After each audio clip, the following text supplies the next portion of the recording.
Donald Trump stated that, in his opinion, Ukraine has already lost the war, and Zelensky should accept reality and make concessions to the bald dictator Putin.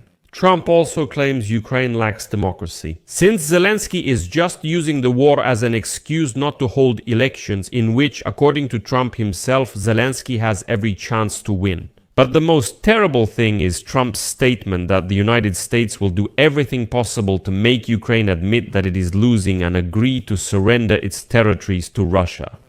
So what happens next? Trump added that Russia is in the most advantageous position, so he will not put any pressure on it to end the war, and as usual, he blamed Vladimir Zelensky for all the troubles. In addition, Trump shocked Europeans by saying that Europe is decaying, and therefore the United States should come and bring Europeans to their senses by force. As an example of successful policy in the European Union, he named the Prime Minister of Hungary Viktor Orban. And Trump also insists that the main existential threat to Europe comes not from Russia, but from migrants and European political correctness. And the cherry on top, Trump said that Europe should support Ukraine until it collapses itself, and he will just sit and watch the fall of Ukraine and Europe. And that's just part of the scandalous interview that we're going to analyze together right now. In the meantime, write your first impression of Donald Trump's interview with Politico in the comments. My name is Alexei Pecci. Let's discuss this topic together. But before we start, I ask you to subscribe to this channel, like the video, leave any comment under this episode, and be sure to subscribe to my Telegram channel, Pecci News. The link is in this video's description, where we post updates. Thanks to Alexei Dubrovsky for the new subtitles. Oh, this Crimea is so beautiful, wow. It is surrounded on all four sides by the ocean. Surrounded on all four sides by the ocean. In the warm part, it is surrounded on all four sides by the ocean. So, in an interview with Politico, President Donald Trump condemned Europe, calling it a decaying group of countries led by weak people. At the same time, he belittled traditional United States allies for their inability to control migration and for their failure to end the Russia-Ukraine war. He also made it clear that he would support European political candidates who share his own vision for the future of the continent.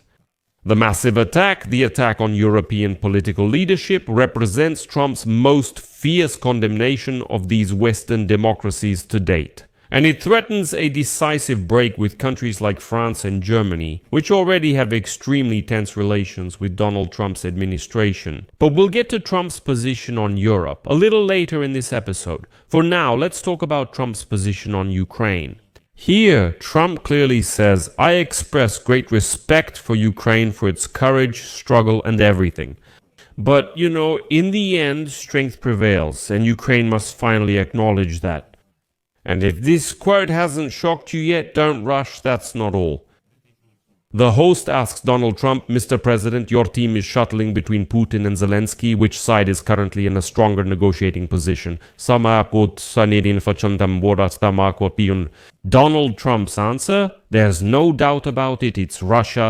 It's a much bigger country. This war should have never happened. Honestly, it wouldn't have happened if I had been president. I saw how it started and I thought, uh-oh, there will be problems." After that, Trump is asked whether Volodymyr Zelensky is responsible for the delay. Trump's answer is striking, quote, "He should read the latest peace proposal. A lot of people are dying, so it would be good if he read it. His team really likes it. And if Zelensky rejects this deal, is there a point when you'll say enough?" The host clarifies, to which Trump responds, "They have to cooperate. If they don't read the agreement, then with Russia it's not easy because Russia has the advantage. Putin doesn't like Zelensky. It's very hard for them to make a deal. I ended 8 wars, and this would have been the 9th. I made peace between Pakistan and India. I resolved many conflicts, and I'm very proud of that. I managed to do it quite easily. I make deals, but it's very difficult." The host asks, "Is the prevailing opinion in Europe now to support Ukraine until victory? Is that realistic?" Trump's response is again shocking. "As long as they don't collapse, yes, let them support. I'm friends with everyone and love them. But Europe is not doing well in many ways. They talk too much and don't deliver." And finally, the favorite topic of the unwashed Russians. The host asks if Ukraine should hold elections. Trump replies, "Yes, it's time, it's been a while and things aren't going well. They are using the war as an excuse not to hold elections, but I believe the Ukrainian people should have them." Maybe Zelensky will win, but there haven't been any elections. They've discussed democracy for years, but eventually it stops being democracy. But then Trump actively goes after Europe, and Trump's comments about Europe came at a particularly tense moment in the negotiations to end Russia's war against Ukraine. Since European leaders are increasingly concerned that Trump might simply abandon Ukraine and leave Ukraine's continental allies, that is, the Europeans, at the mercy of Russian aggression. And all of Trump's statements now point to this more and more. In an interview with Politico, Trump gave no assurances to Europeans on this issue at all and stated that Russia, obviously, is in a more advantageous position than Ukraine. So the strategy is as follows. You need to put pressure on the weaker side. Trump says that Ukraine is weaker here, so you need to pressure Ukraine, force the victim of this war to make concessions, to capitulate, and that's it. And just accept the fact that, as he said at the beginning, you have to come to terms with the reality that in the end, force prevails. So, just imagine a leader who was once called the leader of the free world is saying that you should accept that force prevails, not that justice prevails, but that force prevails. That's all. And, I was watching this interview and I just couldn't figure out who Donald Trump reminded me of in this interview. And then I realized it was Vladimir Putin. The thing is, Donald Trump's very confident comments about Europe and Ukraine stood in stark contrast to some of his statements on domestic issues in this interview. This fall, the president and his party faced a series of electoral setbacks and growing ineffectiveness in Congress as voters protested against the high cost of living.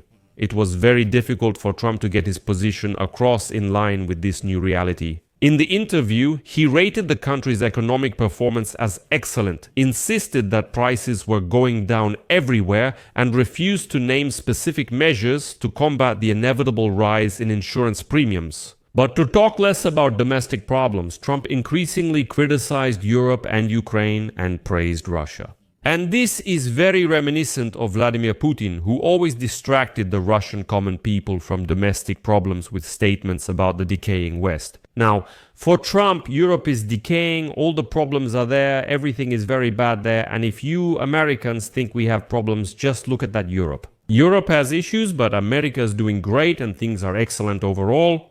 But that still doesn't make things easier for Europe. In recent days, European capitals have been shaken with outrage over the publication of Trump's new national security strategy. This is an extremely provocative manifesto that sets the Trump administration against the main European political establishment. And in this manifesto, Trump vows, quote, to direct resistance against the European status quo on immigration and other politically unstable issues. In the interview, Trump reinforces this point of view, stating that cities like London and Paris are cracking under the burden of migration from the Middle East and Africa. And according to Trump, without changing border policies, some European countries will cease to be viable. And so, using extremely provocative expressions, which I won't repeat, Trump called the mayor of London, Sadiq Khan, who holds leftist views, the son of Pakistani immigrants and the city's first Muslim mayor, a disaster, and blamed immigration for his election. He was elected because so many of his people came, now they vote for him. Here, of course, I'll say right away, it must be admitted that in this, Donald Trump is right. Europe really is overcrowded with migrants from the Middle East and Africa. Indeed, we need to understand that the picture of nationalities and ethnic groups is changing throughout Europe. The only problem is that this really isn't Donald's business. It's not his concern. He shouldn't interfere in this at all. He should focus on his own domestic policy. And that's the contrast. Trump honestly doesn't really care about what's happening in Europe, frankly speaking, but he needs something for comparison. The contrast is to tell Americans, look, things aren't so bad here, we're doing well, just look at how bad things are over there by comparison. And this is very reminiscent of the Russian dictator Vladimir Putin, who for more than 20 years has been telling Russians, listen, Things are good here. Just look over there. There are gays walking around in Europe. Can you imagine? Gays? That's a problem. But we don't have any problems here, so there you go. The president of the European Council, Antonio Costa, on Monday criticized the Trump administration for its national security document and called on the White House to respect Europe's sovereignty and right to self-governance. Quote from Costa: "Allies do not threaten to interfere in democracy, democratic life, or the domestic political choices of these allies. They respect them." And in an interview, Trump directly stated that he doesn't care about democracy and therefore he will decide for himself whom to support in the European elections. Well, for example, Trump started praising Viktor Orban and admitted that he would even provide economic support to help Orban win the elections in Hungary in April. But here, another interesting point came to light. On Monday, Volodymyr Zelensky met with the leaders of France, Germany and the United Kingdom in London and continued to speak out against handing over Ukrainian territory to Russia as part of a peace agreement. The day before, Axios reported that the American delegation and the White House as a whole are trying to pull Zelensky away from the European leaders, because then it will be easier to put pressure on him since he won't have a sort of support group and it will be easier to pressure him. And now Trump, in an interview, says that he doesn't believe in the role of European leaders in attempts to end the war. Quote, "They talk but they don't act and the war just goes on and on." But what else is interesting? When the host moved on to questions about Venezuela, where Trump has already threatened several times to remove President Nicolas Maduro from power, Trump decided to dodge the answer a little. In the interview, Trump repeatedly refused to rule out the possibility of sending American troops into Venezuela as part of efforts to overthrow the authoritarian leader Nicolas Maduro. But in the end, he said, quote, "I'm drawing conclusions. I'm not talking about that. I don't want to discuss military strategy with you." And right after that, he said that if necessary, he would also use military force against Mexico and Colombia. He says, as for Venezuela, well, we've almost dealt with it. Hardly any drugs are coming from there anymore. It's time to move on to Colombia and Mexico. It's funny that Trump also avoided answering the question about pardoning former Honduran President Juan Orlando Hernandez, who is serving a 10-year sentence in an American prison after he was found guilty of a major conspiracy to traffic drugs illegally. And now Trump said that he knows very little about Hernandez, except that some very good people asked him to release Hernandez. Quote, "They asked me to do it and I said, okay, I'll do it. That's all." But in fact, Trump never answered the host about who these good people were who asked him to pardon Hernandez. Imagine the President of the United States says, "I don't know anything about Hernandez." He admits Hernandez is the former president of Honduras, but that's all he knows. "Just some good people asked me, they said, listen, could you pardon Hernandez?" So I said, fine, I'll pardon him. In the interview, there was also a segment on domestic policy, the American economy, and the cost of living. But on this topic, I'll record a separate episode and publish it on this YouTube channel today. Be sure to subscribe to the channel so you don't miss it. In the meantime, write in the comments what you agree with Trump on and what you don't.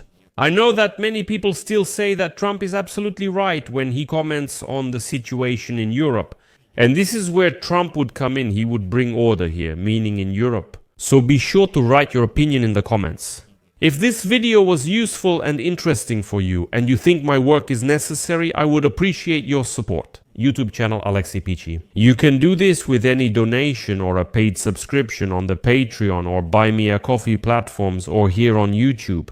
All the details and links are in the description of this video where it says support the Alexei Pichi channel. Use any format that works for you. I will be grateful for any support from you. That's all for now. Take care of yourselves. Goodbye, everyone.